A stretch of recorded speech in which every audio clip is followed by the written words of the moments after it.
With the brand new Emblaser Pro, the cutting tray has a new lockdown feature that allows you to keep the tray and the material in the same place.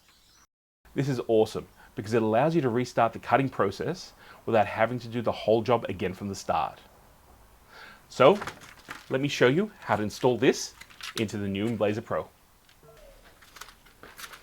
Now this is a little tricky.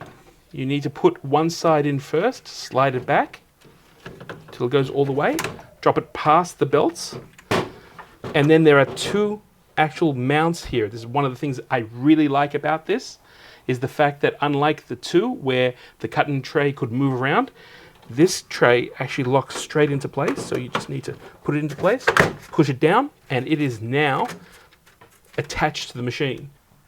Now with the cutting tray in place, all you need to do is reverse the process to remove it for cleaning. If you found this helpful, feel free to subscribe and keep your eyes open on this channel for more videos about the Emblaser Pro and Lightburn.